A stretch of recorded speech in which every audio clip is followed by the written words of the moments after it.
사순절의 복판에 우리를 위해 목숨을 주시고 피를 주시고 생명 주시기를 원하셨던 주님이 걸어가신 그 길을 묵상하면서, 그러니까 주님은 그 길을 걸어가는 게 무거웠겠어요? 무거웠겠어요? 무거웠겠죠. 그리고 주님의 미래가 무거웠겠어요? 무거웠겠어요? 무거웠겠죠. 과거에도 무겁고 지금도 무겁고 앞으로도 무거울 거지만 눈 하나 깜빡하지 않고 당신의 사명의 길을 또박또박 걸으셨던 주님의 길을 우리도 따라 걸어야 할 텐데, 그 길을 걸을 수 있는 소중한 선택, 소중한 해석, 소중한 결단이 오늘 저와 여러분에게 있기를 주의 이름으로 축원합니다. 이를 위하여 첫 번째 드릴 말씀, 돈의 포로가 되면 삶의 어떤 것으로도 우리는 행복할 수 없습니다. 제가 여러분에게 돈으로 시비 거는 게 아니고, 이 돈은요 잘 선택하고 잘 관리해야 돼요. 그러지 않으면 인생이 망가집니다. 돈 얘기를 좀 해보려고 해요. 우리가 사는 이 세상의 민낯이 어떤 모습일까요? 도널드 트럼프는요 미국 우선주의를 앞세워가지고 동맹국들에게 이 관세 압박을 막 해가지고 세계를 들었다 놨다 하다가 결국에는 전쟁을 했어요. 전쟁을 해가지고 자기가 공헌하기를 2주 만에 끝낸다고 그랬는데 지금 4주가 넘어가고 있어요. 못 끝내고 있어요. 호르무즈 해협이 봉쇄가 되니까 국제 유가가 폭등을 하고, 미국 사람들은 친구하고 커피 마시러 가면 가까운 친구가 차로 20분 가야 돼요. 미국하고 캐나다 사이에 호수가 5개가 있어요. 그 5개를 이른바 5대 호라고 얘기하고, 그 5대 호 5개 중에 제일 큰 호수에다가 우리 남한을 딱 떼어다 집어넣으면 들어가요. 남의 나라 호수에 우리나라를 넣으면 들어간다고요. 땅덩어리가 그렇게 커요. 그러니까 이웃 만나러 가려면 차로 20분 가야 커피 한잔 하는 거예요. 그러니까 미국 사람들은 기름을 일주일에 막 우리의 4배, 5배를 떼는데 유가가 폭등을 하는 거예요. 그러니까 도널드 트럼프께서 뭐라고 그랬습니까? 동맹국들한테 군사 보내서 거기 호르무즈 해협 지키라고 그랬어요. 왜 그런 줄 아세요? 자기네 나라 국방부 장관하고 군 수뇌부 지도자들에게 호르무즈 가라고 그랬더니 자기네 나라 군인들이 뭐라고 했죠? 기도만 해요? 대통령이 자기네 나라 군대 지휘관들에게 군대 끌고 호르무즈 해협 가서 거기 지키라고 했더니 뭐라고 한 줄 아십니까? 못 갑니다. 너무 위험합니다. 자국민들 많이 죽습니다. 못 간다고 하니까 누구들을 가라는 거예요? 한국, 일본, 동맹국들 가라는 거예요. 큰일 났네요. 푸틴은요 우크라이나하고 전쟁했어요. 몇 년 됐냐? 4년 됐어요. 아직도 안 끝났어요. 공식적으로 죽은 사람이 몇만이냐? 150만이 죽었습니다. 송파구가 66만입니다. 생떼 같은 목숨 150만이 공식적으로 죽었어요.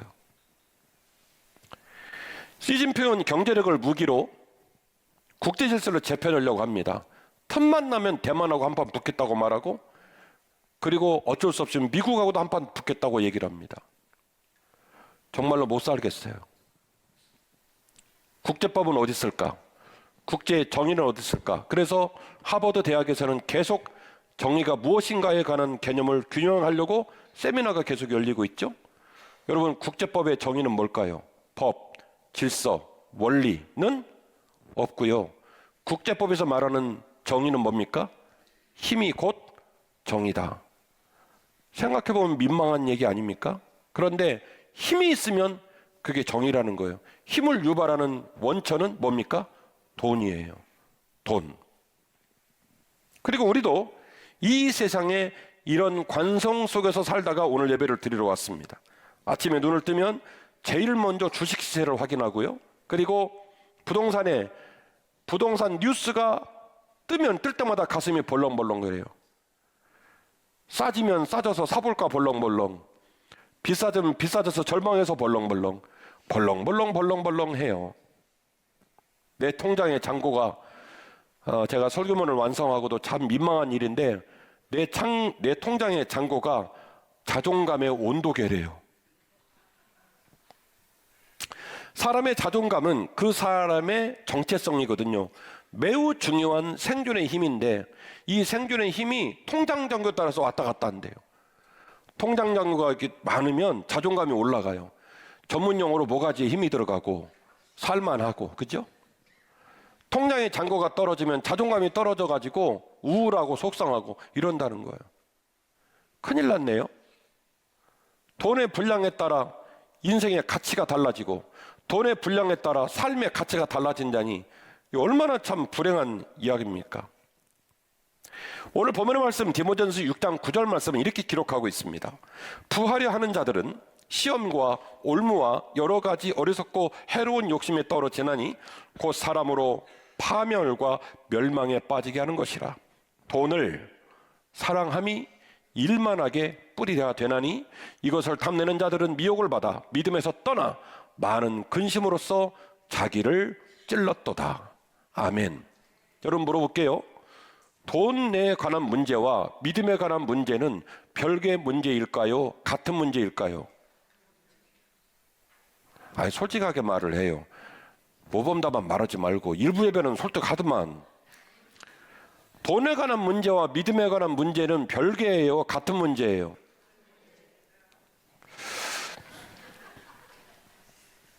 많은 신자는 돈은 돈이고 믿음은 믿음이다, 별개로 생각을 해요. 그런데 오늘 디모데전서 6장 10절 말씀은 전곡을 찔러요. 돈을 사랑하는 사람은, 돈에 포로된 사람은 절대로 좋은 믿음을 유지할 수가 없다. 뭘 지적하면 돈과 믿음은 같은 문제라는 거예요. 유기적인 문제라는 거예요. 돈 문제가 따로 있고 믿음 문제가 따로 있고 따로따로 돌아가지 않고 돈 니꼴의 믿음이라고 하는 아주 유기적이고 밀접한 연관관계를 갖고 있다라고 말을 하는 거예요. 그래서 여러분들이 좋은 믿음에 거하기를 주의 이름으로 축원합니다. 오늘 예배 마치고 나가다가 여러분 주머니에 있는 돈 다 내놓으시고 나가시기를 바랍니다.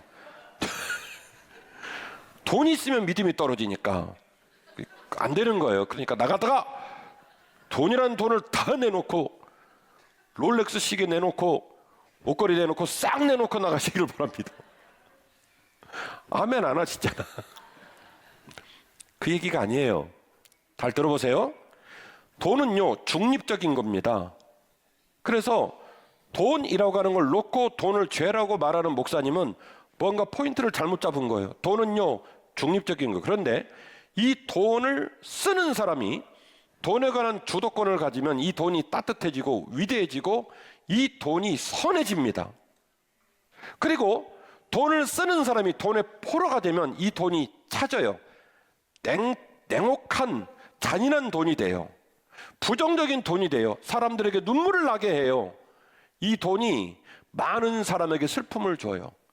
돈은 반드시 중립적인 것인데 이 중립적인 돈을 쓰는 사람의 태도와 그 사람의 관점에 따라서 따뜻한 돈이 있는가 하면 차가운 돈이 있고, 거룩한 돈이 있는가 하면 더러운 돈이 있고, 사람을 살리는 돈이 있는가 하면 사람을 죽이는 돈이 있더라는 거예요. 그래서 오늘 본문의 말씀은 6장 10절 말씀에 돈을 사랑함이 일만하게 뿌리라는 거예요. 돈 버시기를 바랍니다. 돈 잘 하면 크게 하세요. 돈을 잘 버시기 바랍니다. 돈을 벌어갖고 뒤로 다 안 빠져나가고 여러분 주머니에 쌓여있기를 간절히 원합니다. 그 돈을 하나님보다 더 사랑하면 인생이 엉망진창이 돼요. 그래서 오늘 보면은 뭐로 말합니까? 돈을 사랑함이, 돈을 버는 게 문제가 아니고 돈을 갖고 있는 게 문제가 아니고 그 돈을 자기보다도 하나님보다도 자식보다도 내 인생보다도 더 사랑하는 순간 일만하게 뿌리가 된다는 거예요. 오늘 본문의 말씀 9절은 돈을 사랑하는 것에 관하여 비유를, 어떤 비유를 들으면 올무라는 비유를 들었어요. 여러분 동물은 살아있다가 자연인가 뭐 있잖아요. 그 다큐멘터리 뭐 보면 짐승들을 잡을 때 올무를 설치하죠. 그 올무가 있는데 이 올무가요 이상해져. 짐승이 올무로 들어갑니다. 그래서 도망가려고 힘을 주면 줄수록 올무는 더 어떻게 되죠? 더 세게 쪼여와요. 올무를 빼는 방법은 힘을 빼는 거예요. 힘을 빼고 가만히 있으면 올무가 느슨해집니다. 느슨해지면 살살 뒤로 빼면 빠져요. 발도 빠지고 목도 빠지고.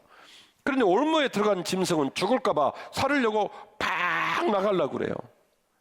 이 헬라 말로, 그리스 말로 파기스라는 말인데, 이 올무는 걸리기는 쉽고 걸릴 때는 모르지만 한 번만 걸리면 절대로 빠져나갈 수가 없어요.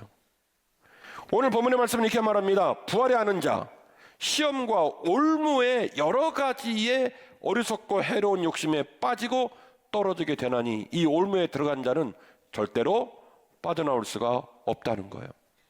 돈을 사랑함이 일만하게 뿌리다라는 말은 바로 이런 논리의 이야기입니다. 여러분, 참 이상하죠? 돈을 못 벌면 인생이 비참해져요. 그래요. 네, 돈을 못 벌면 인생이 많이 비참해집니다. 그런데 생각지 못하게 느닷없이 돈을 많이 벌잖아요. 그러면 돈을 어떻게 쓸 줄 몰라요. 여러분, 돈은 어떻게 할 때 값어치가 있을까요? 예, 돈은 아까 말씀드렸죠. 돈을 있을 때는 중립적이라고요. 돈은 잘 써야, 돈을 쓸 때 그 돈의 값어치가 결정이 돼요. 오늘 예배 끝나고 남편 격려해가지고 롯데백화점 가서 에르메스 1200 주고 백을 샀어요. 그러면 그 에르메스 백이라는 가치가 생긴 거예요. 여러분이 백을 들고 여러분은 너무너무 행복할지 모르겠지만 옆에서 보는 사람은 썩 그렇게 보이진 않아요. 여러분 스스로가 그런 거지.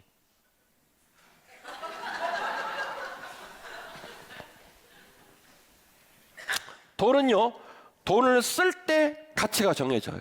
100만금을 갖고 있어도 쓰지 않으면 쓰지 않은 그 돈은 값어치가 없어요. 돈은 쓸 때 가치가 있는데 그 돈을 아름답게 쓰면요, 그 돈에서 향기가 나고 그 돈이 따뜻해지고 그 돈이 사람을 살리고 그 돈이 많은 사람들에게 교감을 일으켜서 존경하게 해요. 엉뚱하게 쓰면 그 엉뚱하게 쓴 걸로 사회적인 파장을 일으키고 많은 사람들을 노엽게 해요.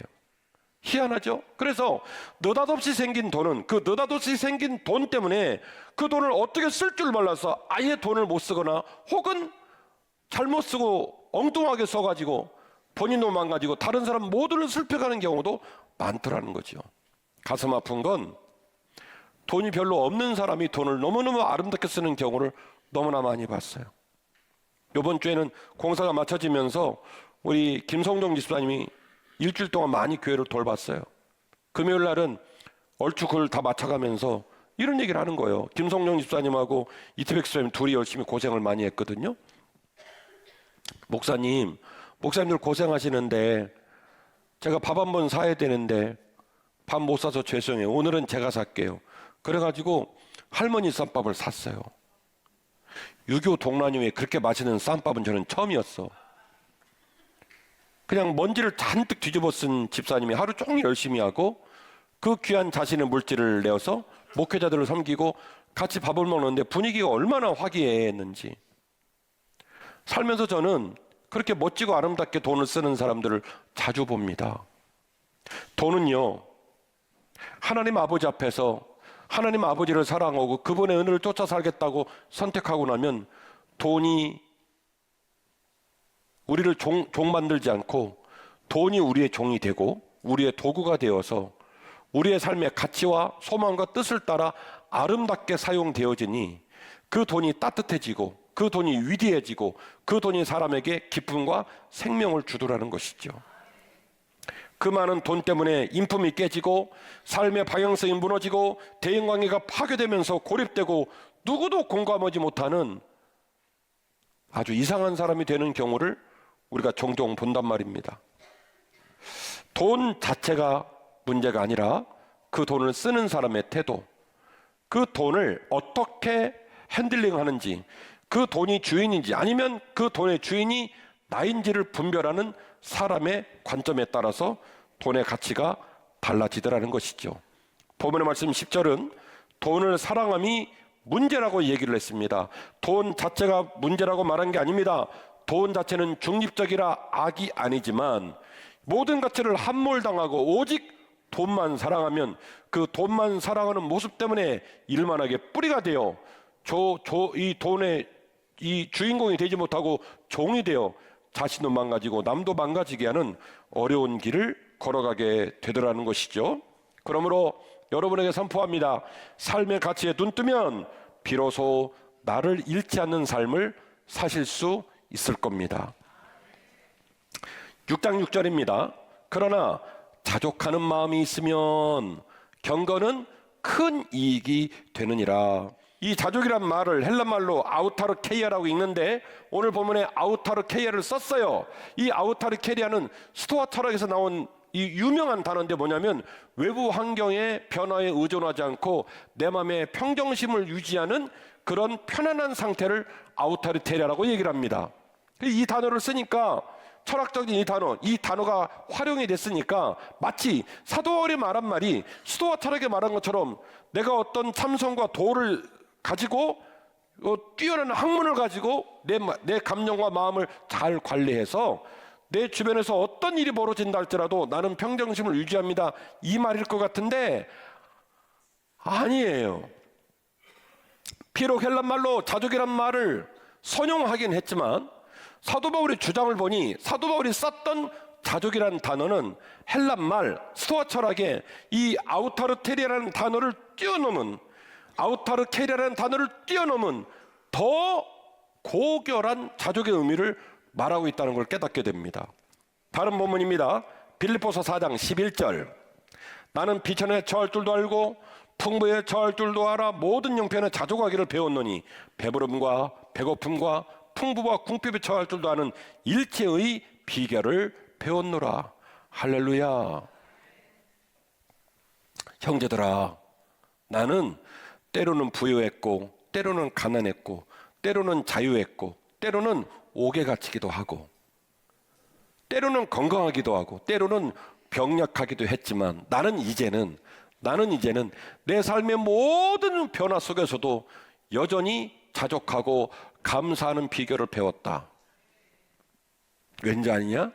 내 안에 주님이 계시기 때문에, 그분이 내게 능력을 주시기 때문에, 그분의 내주하심과 그분의 능력으로 나는 어떤 환경에서도 자족하는 법을 배웠다. 일체의 비결을 배웠다. 라고 말을 하는 거예요. 그래서 그 유명한 본문이 나옵니다. 빌, 사, 일, 삼. 시작. 내게 능력 주시는 자 안에서 내가 모든 것을 할 수 있느니라. 사업장이나 집을 가보면 거실에다 이걸 쫙 모판으로 파가지고 붙여놨어요. 네 돈도 내 돈, 내 돈도 내 돈, 모든 돈도 내 돈, 잘 되기를 원하노라. 능력 주신 안에서 내가 돈을 다 벌어버릴 것이다. 마치 한국 사람의 뜨거운 기질처럼 빨리빨리 고추장을 그냥 고추를 고추장에 찍어서 먹어야 속이 후련한 이 한국적인 열정으로 내게 능력 주신 안에서 내가 모든 것을 할 수 있다 라고 여러분이 이 본문을 뚝 떼서 사용하는 경우가 많은데 그렇게 사용하면 안 되는 본문이에요. 필사일삼은 성공한다, 높아진다, 부여한다, 1등이다 이걸 지향하라는 본문이 아닙니다. 앞에 있는 선행 구절과 붙어서 읽어야 됩니다. 내가 때로는 높아지고 낮아지고 부여하고 가난하고 건강하고 병약해진다 할지라도 그 어떤 상황에서도 내가 하나님께 감사하고 내 삶이 품위 있게 빛나는 삶을 살 수 있는 일체의 비결을 배웠노라. 어떻게 해요? 아우테르케이아가 아닙니다. 어떻게 해요? 하나님이 내 안에 계셔서 우리 주님이 주시는 능력으로 말미암아 그 풍성함으로 말미암아 내가 이 모든 상황 속에서도 여전히 감사하며 주님을 섬길 수 있는 일체의 비결을 배웠노라. 이 놀라운 고백이, 이 놀라운 바울의 고백이 우리들의 고백이 되기를 주의 이름으로 축원합니다. 말씀이 결론입니다. 말씀이 삶을 깨우고 깨어난 삶이 비로소 세상을 바꿀 수 있습니다. 로마서 10장 17절. 그러므로 믿음은 들음에서 나며 들음은 그리스도의 말씀으로 말미암았느니라. 아멘. 저와 여러분이 믿음의 사람 되기를 원합니다. 믿음은 그런데요, 들음에서 나고 들음은 그리스도의 말씀으로부터 나온대요. 놀랍게도 하나님 말씀은요, 말씀을 듣고 말씀을 또 듣고 말씀이 채워지고 말씀이 깊어지고 말씀이 거듭되는 환경을 통해서 초신자는 초신자대로, 기신자는 기신자대로, 믿지 못한 자는 믿지 못한 대로, 믿었으나 자라지 못한 자는 그들 모습 그대로 하나님이 이 모양 저 모양으로 때를 따라 이른 비와 늦은 비를 주시며 우리 모두를 믿음으로 길러주시는 줄 믿으시기를 바랍니다. 따라서 주 안에 붙어있고 예배를 사모하고 그 예배 자리를 성실히 지켜나가는 우리 성도들에게는 하나님께서 믿음을 주시고 또한 그 믿음 가운데 감사를 주시고 그 감사 가운데 믿음으로 살 수 있는 생의 비전을 주시는 줄 믿으시기를 주의 이름으로 축원합니다. 할렐루야. 인생을 살다 보면 할 일이 많습니다. 집 사야 됩니다. 돈 벌어야 됩니다. 자식 공부 잘해야 됩니다. 건강해야 됩니다. 할 일이 너무너무 많은데요, 이 모든 일들에는요 유일한 기준점이 있어요. 그게 뭐냐면 여호와의 말씀이에요.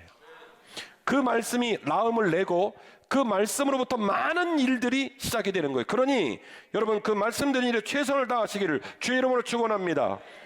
디모데후서 6장 11절 오직 너 하나님의 사람아 이것들을 피하고 의와 경건과 믿음과 사랑과 인내와 온유를 따르며 믿음의 선한 싸움을 싸우라. 영생을 취하라. 이를 위하여 내가 부르심을 받았고 많은 증인 앞에서 선한 증언을 하였노라.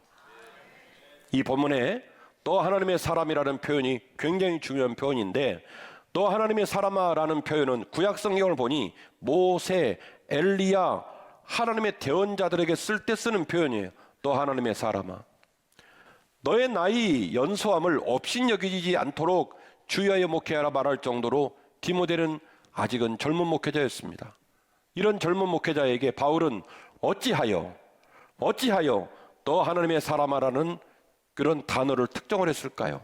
그 말이 무슨 얘기인 줄 아십니까?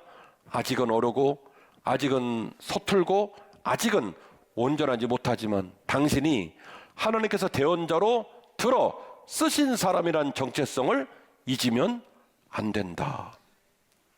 모든 것들을 피하고 의와 경건과 믿음과 사랑과 인내와 온유를 따라야 되는 사실은 너 하나님의 사람아, 하나님이 너를 선택했다는 것을 잊으면 안 된다. 믿음의 선한 싸움을 싸우라. 영생을 취하라. 이를 위하여 내가 부르심을 받았고 많은 증인들 앞에서 선한 증언을 하였도다. 하나님께 부름받고 믿음으로 살겠다고 고백한 당신의 고백을 잊으면 안 됩니다. 너 하나님의 사람아. 사랑하는 한빛가족 여러분, 저는 여러분들이 믿음으로 굳세게 서기를 원합니다.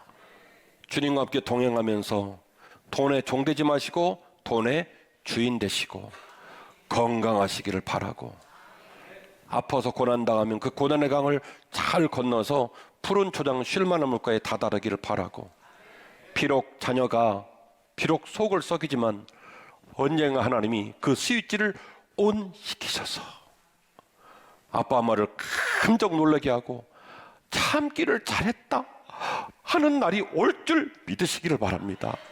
일단 저부터 그렇게 되기를 바랍니다. 하나님이 우리 사랑하는 아들과 딸의 가슴에 스위치를 켜주실 날이 올 거다. 실망하면 안 돼요. 길고 짧은 건 대봐야 알아요. 하나님이 지금 스위치를 킬랑말랑 하고 있거든요. 스위치가 켜지면 불이 들어옵니다. 생명력이 생깁니다. 여러분의 집, 여러분의 물질, 여러분의 자녀, 여러분의 건강, 그 어떤 기도 제목이라 할지라도 주님께 맡기고, 우리가 주 앞에 부름받은 또 하나님의 사람이라는 사실을 잊지 말고 믿음의 길 뚜벅뚜벅 완주하는 저와 여러분이 되시기를 주의 이름으로 축원합니다. 오늘 말씀 제목이 뭐죠? 삶을 깨우는 위대한 생각. 그 생각을 함께 나눴습니다. 선택하시고 재해석하시고 결단하셔서 믿음의 길 완주하는 저와 여러분 되기를 바랍니다.